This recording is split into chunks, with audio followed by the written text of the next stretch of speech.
There comes a moment in life when a person finally understands that money does not grow by being locked away. It grows only when it moves, when it circulates, when it speaks for you long before you ever speak for yourself. Power has never belonged to those who hide their resources. It belongs to those who dare to release them. And the one who fears losing even a little ends up losing everything without ever noticing when it happened. Machiavelli never meant bravery in a poetic way. He meant the cold willingness to play the game while others hesitate.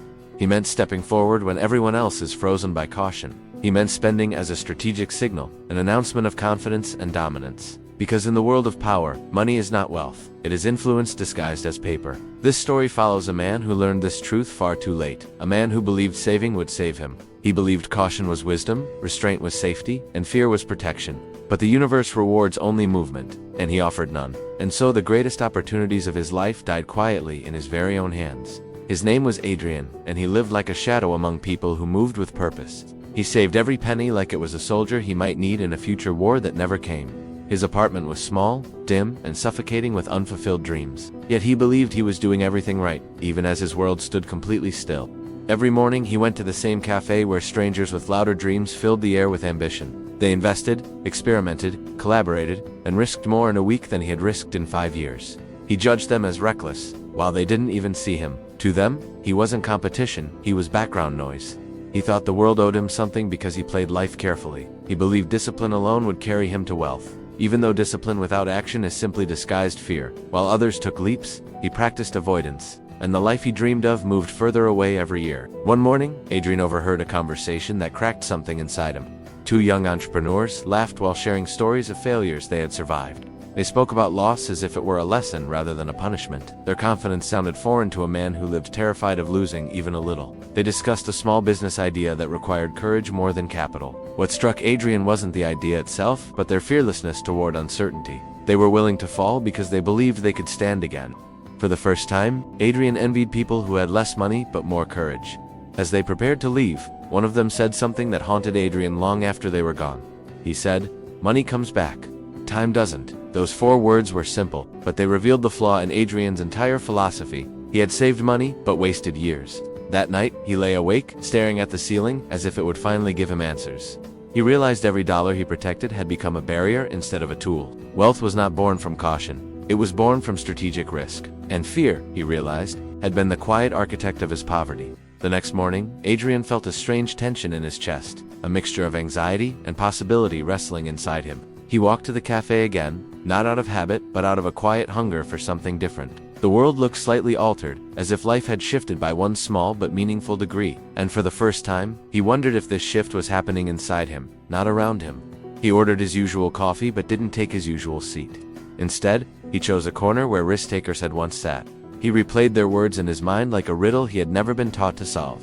"Money comes back. Time doesn't," echoed with a painful clarity. Those words revealed the truth he had been too afraid to face. His entire life had been shaped by the fear of spending. Adrian took out his notebook, the one he normally used to track every dollar saved. But today he opened a blank page, as if starting a new version of himself. He wrote down ideas he had ignored for years. Ideas too risky for the man he used to be. Each word felt like a small rebellion against the person he had been. Yet fear was still alive inside him, whispering warnings with every thought he wrote.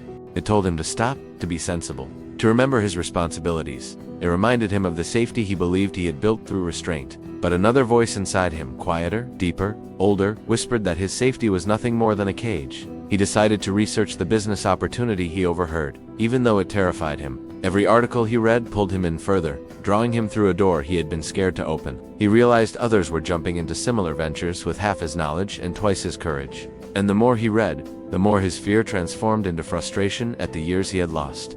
For the first time, he allowed himself to imagine a life not controlled by fear. A life where money became a tool rather than a shield. A life where taking a step forward mattered more than avoiding a fall. And that vision began to feel more painful to lose than any amount of money he could spend. The decision he faced wasn't financial, it was psychological. He wasn't choosing whether to invest. He was choosing whether to stay the same man he had always been.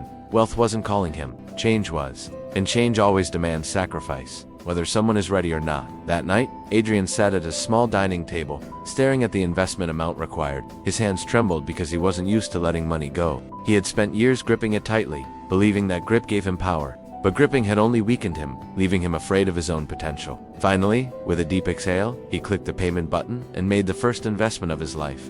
It wasn't much, but it felt monumental. It felt like tearing open a prison door he had welded shut himself. And in that moment, he understood that the first person a man must defeat is the version of himself that fears change. When the confirmation email arrived, Adrian felt both lighter and terrified. His heart raced because he had stepped into the unknown. But beneath that fear, a strange confidence began to grow. It was the confidence of someone who had finally moved. He expected regret to hit him instantly, but it didn't. Instead, he realized something shocking. The world didn't collapse, nothing terrible happened, and he was still standing. All his life he had imagined chaos following any loss. But loss, he learned, was not death, it was evolution. The next day he woke with an unfamiliar energy, like his mind had finally been unclenched. He walked differently, his shoulders less heavy, his steps less hesitant. People noticed him for the first time, not because he changed physically, but because his presence no longer felt invisible. He had entered the arena rather than watching from the shadows. Adrian checked the progress of his investment several times throughout the day, expecting disaster but finding stability instead. The numbers weren't dramatic, but they were moving, reacting, alive in a way his savings had never been. For the first time, money felt like a partner rather than a hostage, and that shift alone began to change the chemistry of his mind. But with every small rise came the shadow of doubt, whispering that beginner's luck would soon collapse. Fear told him that stepping forward had been a mistake, that safety was gone forever. Yet another part of him argued that safety had been an illusion all along. The real danger, he realized, was living without momentum. As the days passed, he found himself researching more intensely, absorbing knowledge like a man starved for truth. He realized that people who grew rich weren't magically smarter or luckier. They simply acted when others hesitated. They embraced uncertainty as a tool rather than an enemy, and their willingness to spend strategically gave them a power most people never accessed. This understanding began to erode the old identity he carried, the identity built on avoidance and fear. He started analyzing his past decisions with brutal honesty. Every missed opportunity pointed to the same root cause, the terror of losing money, and that terror, he realized, had cost him far more than spending ever could. One evening, he revisited the cafe where he'd first overheard the entrepreneurs. The same energy filled the room, but this time he didn't feel like an outsider. He felt like someone who had stepped into the current of life instead of resisting it, and the confidence inside him no longer felt borrowed, it felt earned. He overheard another group discussing their failures, but their tone fascinated him. They weren't ashamed or broken. They were analytical and calm, dissecting mistakes like surgeons. Their losses weren't tragedies, they were investments in future victories. And Adrian realized that the wealthy played a different psychological game entirely. He listened closely as they described how every setback created sharper judgment and tougher instincts. Their resilience wasn't natural. It was trained through experience and controlled risk.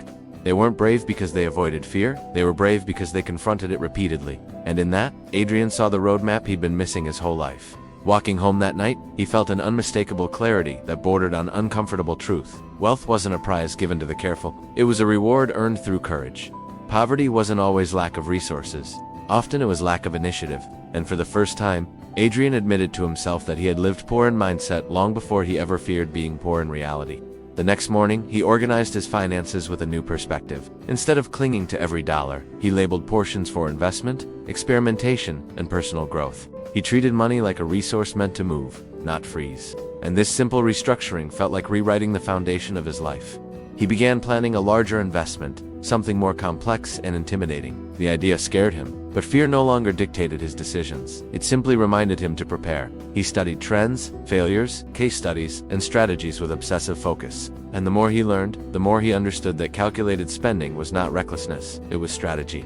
Days turned into weeks, and Adrian found himself becoming a student of human behavior as much as finance. He realized how deeply fear shaped the average person's decisions, trapping them in lives they quietly resented. He understood now why Machiavelli called fear a necessary weapon only when it was under your control. Because when fear controlled you, it became a prison.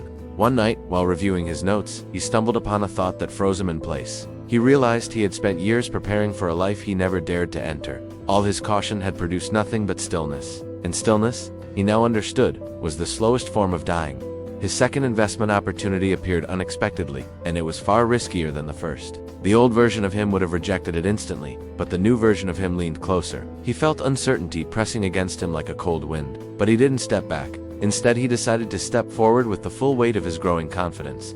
He didn't invest blindly. He moved with strategy, calculation, and a willingness to accept the outcome. Whether he gained or lost became less important than the act of choosing movement over paralysis. He clicked confirm with a steady hand this time. And in that moment, he crossed another invisible line inside himself. The days following his second investment were filled with an anxious anticipation unlike anything Adrian had ever felt. He checked updates constantly, expecting catastrophe. But the results were steady, gradual, and surprisingly promising. The thrill wasn't in the profit yet, but in the act of having finally dared. Each small gain felt like a confirmation that risk, not hoarding, was the path to power. He began noticing changes in his mindset that startled him with their subtlety. Decisions that once took hours of agonizing deliberation now came with quiet confidence. He had learned to trust judgment rather than fear, to act instead of freeze. And with each calculated step, he felt the invisible chains of hesitation loosening around him. Adrian started experimenting with small social investments, testing influence and reputation in subtle ways. He offered assistance, guidance, and resources strategically, observing reactions carefully. Every action became a lesson in human behavior, every interaction a measure of control and perception. He realized now that wealth was not just numbers, but the power to shape outcomes. Late nights became sessions of reflection and planning, his journal filling with insights previously ignored. He analyzed motives, predicted reactions, and calculated scenarios like a general on a battlefield. Spending became a language through which he communicated strength and foresight, and each investment, each calculated risk, became a building block of his new identity.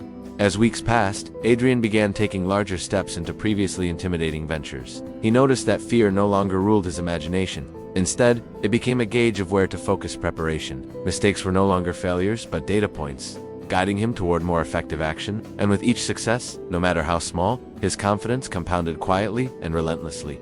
He observed friends and colleagues, realizing how many allowed fear to shape their lives invisibly. Hesitation disguised as wisdom, procrastination disguised as prudence, and caution disguised as intelligence. These were the silent killers of potential.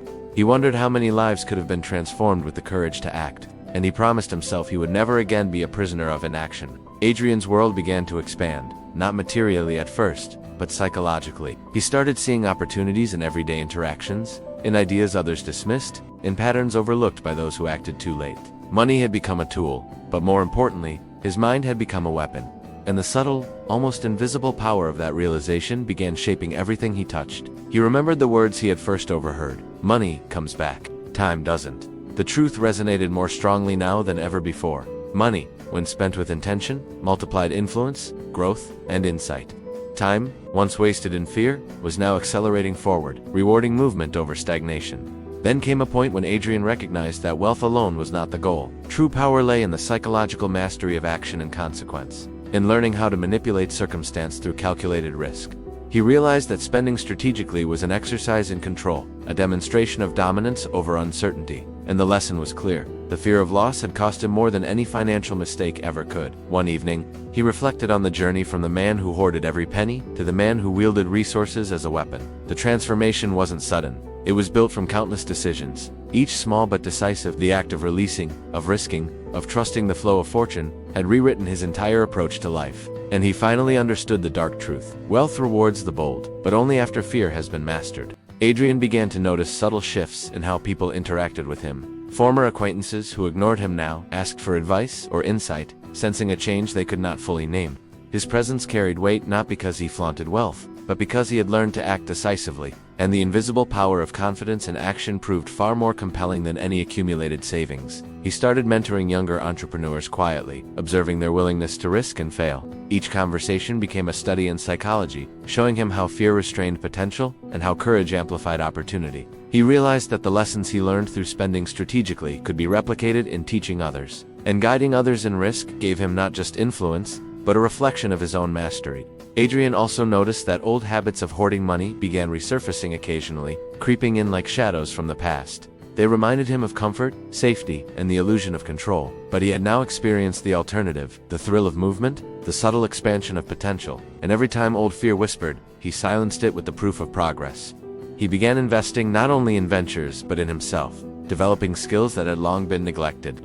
He read books on negotiation, psychology, and strategy, realizing that knowledge amplified both the value of money and the effectiveness of action. Each hour spent learning compounded like capital, preparing him to wield resources more effectively. And through this, he discovered that true wealth was a combination of insight, action, and strategic investment. With each new risk, Adrian's life became a series of calculated experiments. He learned to anticipate the reactions of others and to manipulate perceptions subtly without cruelty. Wealth was no longer a goal in isolation. It had become an instrument of influence, and he understood that the psychological game mattered as much as the financial one. One night, reflecting on the past, Adrian recognized how many years he had squandered in paralysis. Each penny hoarded had been a vote for fear over action, a silent surrender to stagnation. But every dollar spent strategically had been a declaration of power and intent. And the realization left him with a cold clarity. Fear is the true enemy of progress, not loss itself. He began to identify 3 psychological laws that governed every decision he observed. People underestimate what can be achieved through small, calculated risks. They overestimate the dangers of loss, and they often surrender power voluntarily by failing to act. Adrian internalized these lessons as if engraving them into his mind. Every investment, every choice, became a test of mastery over these laws. And mastery, he realized, was far more valuable than wealth alone. Through relentless action, Adrian's financial position began to improve steadily. He didn't seek immediate riches, but growth compounded quietly, almost invisibly. The satisfaction lay not in the numbers but in the knowledge that he had transformed himself from prisoner of fear into architect of opportunity.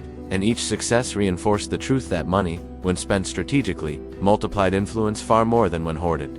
As months passed, he began taking greater creative risks, launching projects that challenged conventional thinking. Each venture carried a possibility of failure, yet he embraced it as an essential part of growth. He had learned that the price of inaction was far greater than any possible loss. And in doing so, Adrian finally understood the Machiavellian principle he had long resisted. Fortune favors the bold.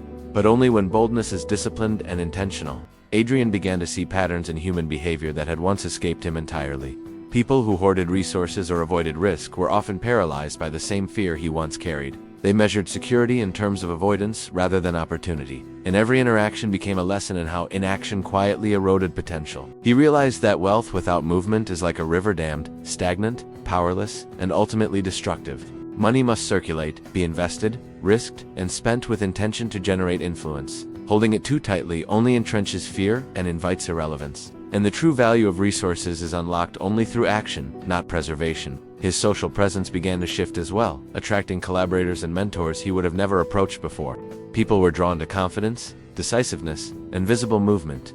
Even small gestures of investment, time, money, attention, signaled that he was no longer passive. And these signals opened doors that caution had once closed forever. Adrian started to experiment with calculated generosity, using resources to influence and cultivate strategic alliances. He discovered that investing in relationships often produced returns greater than any financial calculation. Every favor, every gesture, became a test of human psychology and reciprocity, and he realized that power often flows through influence rather than currency alone. He encountered failures along the way, each one teaching him more than any success ever could. Losses, once terrifying, became feedback, revealing weaknesses in planning and execution. Fear of spending could no longer dictate his actions, because experience had hardened his resolve. And the lessons of failure were now assets in his mental portfolio. Slowly, Adrian began to see the difference between calculated risk and reckless abandon. True power required preparation, observation, and an understanding of human behavior. Acting without these elements produced chaos, while disciplined action created leverage.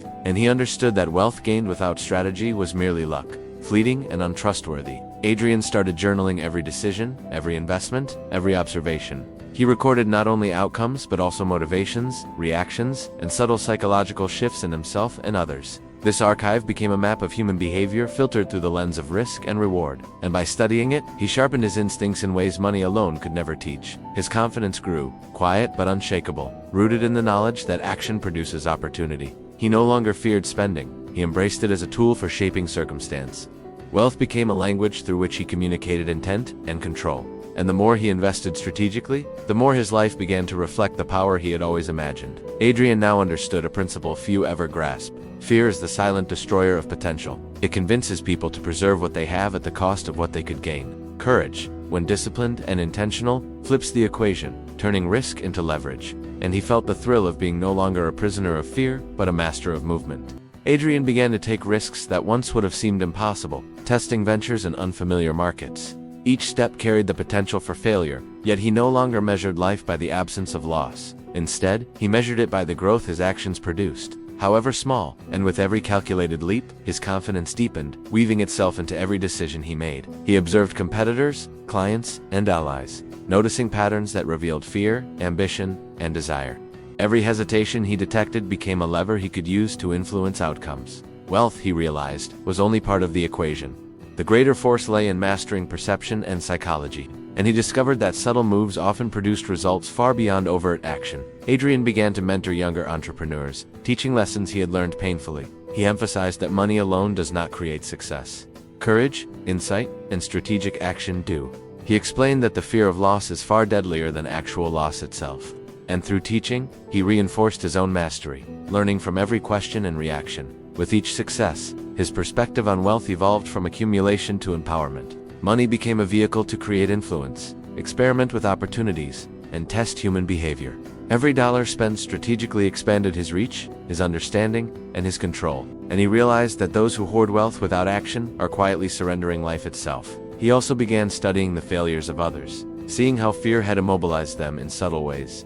People avoided investment, relationships, and risks because they equated loss with ruin. Adrian had learned that calculated risk was not reckless, but a form of discipline, and every lesson he absorbed strengthened his capacity to wield resources intentionally. He started combining financial risk with psychological experimentation, observing how people responded to generosity, authority, and opportunity. Every interaction became a laboratory for influence and power. He discovered that wealth alone impresses, but action paired with strategic insight commands. And this revelation reshaped his approach to both money and human behavior. Months into this transformation, Adrian noticed his social world shifting in ways that startled him. People deferred to his opinions, asked for guidance, and invited him into opportunities previously closed. The transformation was subtle, but undeniable. His confidence and decisiveness had become a form of magnetic authority, and he realized that strategic spending had done more to establish his power than hoarding ever could. The more he risked intelligently, the more his understanding of human nature deepened. Fear, desire, ambition,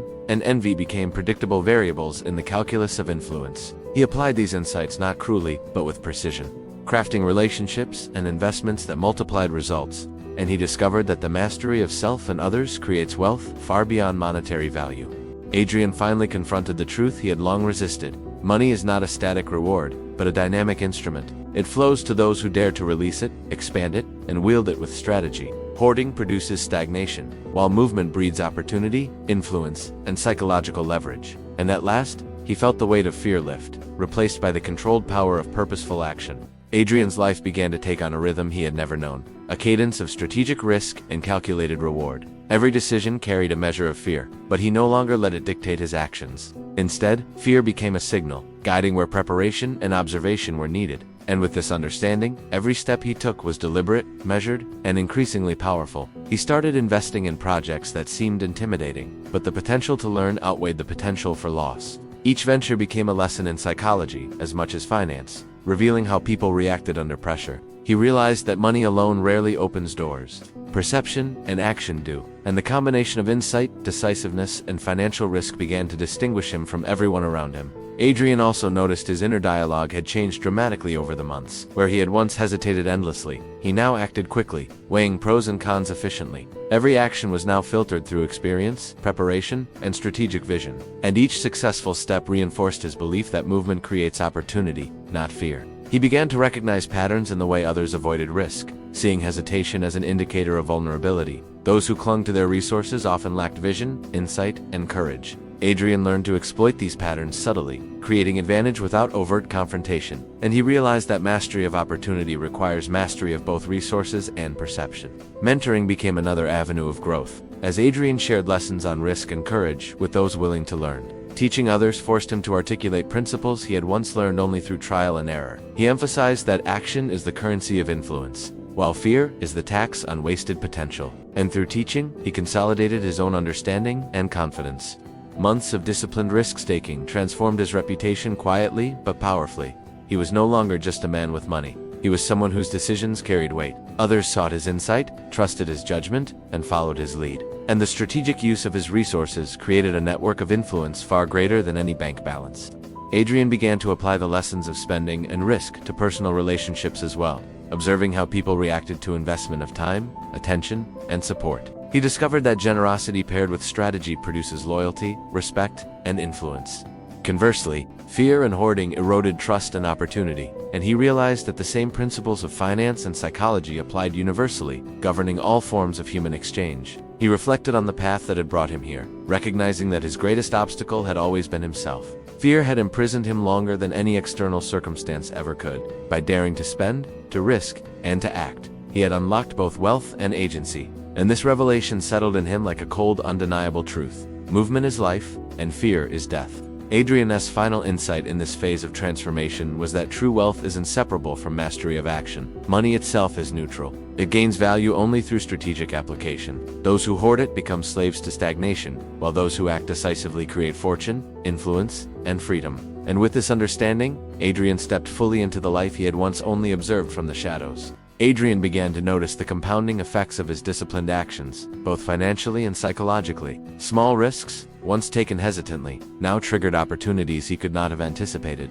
Each investment, each calculated gesture, expanded his influence and sharpened his instincts. And with every success, the fear that had once dominated his mind receded further, replaced by controlled confidence. He studied the behavior of those around him with increasing precision, understanding how fear, desire, and expectation guided choices. By anticipating responses, he could maneuver subtly, shaping outcomes without confrontation. Wealth was now a tool, but perception and influence were the true assets he cultivated. And he realized that mastery over people and circumstance amplified the power of money exponentially. Adrian also began to appreciate the psychological freedom that comes from strategic spending. Each calculated expenditure was a lesson in letting go and trusting judgment. Money, once a source of anxiety, became an instrument of opportunity, and he discovered that the first person a man must conquer is himself.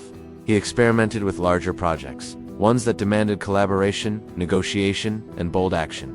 Each success reinforced the idea that courage, disciplined by strategy, is more powerful than blind accumulation. He noticed that hesitation in others created space for advantage, while decisive action created momentum. And he began to understand that the world rewards those who act while others cling to comfort. Months of experience also honed his intuition about timing. He learned when to push, when to hold, and when to step back. Each decision became less about money and more about positioning, influence, and foresight. And he realized that the fear of loss often outweighs the value of gain in the minds of most people. Adrian's personal life reflected the same principles as he invested time, attention, and support carefully. Relationships responded to strategic engagement, producing loyalty and respect he had never commanded before. He saw the same patterns in social dynamics that he observed in business and finance, and he understood that influence, like money, must flow to generate power. Stagnation creates irrelevance. One evening, Adrian reflected on the man he had been versus the man he had become. The fear-driven hoarder had disappeared, replaced by a decisive strategist who understood risk and leverage.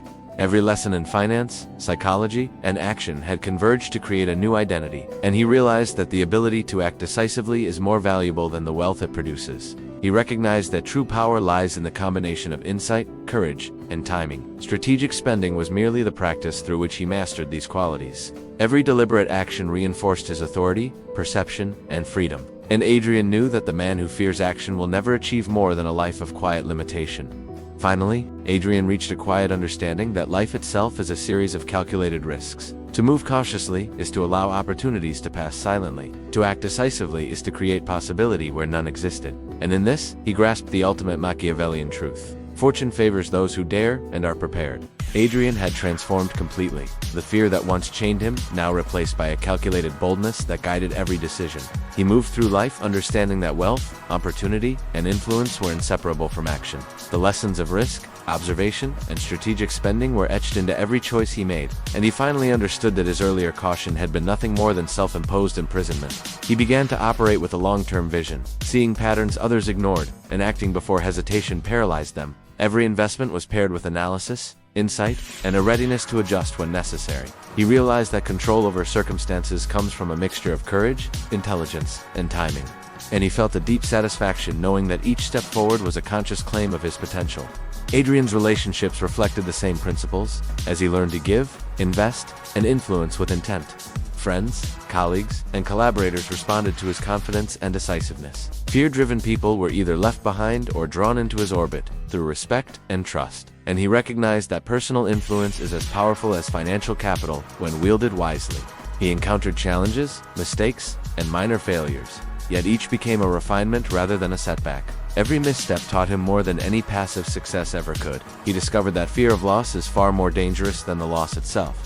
And with each lesson, his capacity to act decisively, strategically, and courageously expanded further. Adrian began mentoring others, sharing insights not merely about wealth, but about mastering the mind. He emphasized that true power requires understanding both human behavior and the psychological cost of an action. People who feared loss limited themselves long before resources ever did, and teaching reinforced his mastery, embedding lessons in both his mind and his daily practice. He saw the broader patterns of society, understanding why many failed to accumulate influence despite resources. People trapped themselves in the illusion of safety, hoarding and avoiding risk endlessly. They undervalued experience, courage, and movement, which are the true currencies of success. And Adrian realized that those who do not act are the richest in fear and the poorest in life. Months turned into years, and Adrian's life reflected the compounded effects of strategic action. Wealth, influence, and insight grew hand in hand, each reinforcing the other. He no longer feared spending, losing, or failing, because he had learned the rhythm of calculated risk. And in every decision, he wielded the quiet power of a man who had conquered fear itself. Finally, Adrian looked back at the man he had been, the cautious observer, the hoarder of pennies and life. He understood that the path to wealth and mastery required surrendering fear, embracing movement, and risking wisely. Every investment, every choice, every lesson had culminated in the creation of a new self.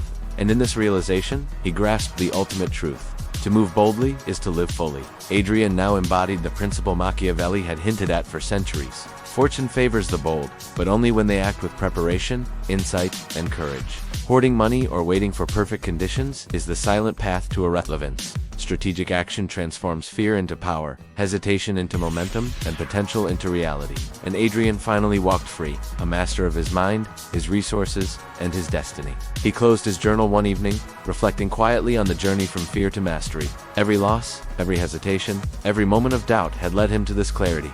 The man who feared spending had become the man who controlled opportunity itself. And Adrian understood at last that the dark reason most never get rich is simple: they refuse to spend, act, and risk themselves into power.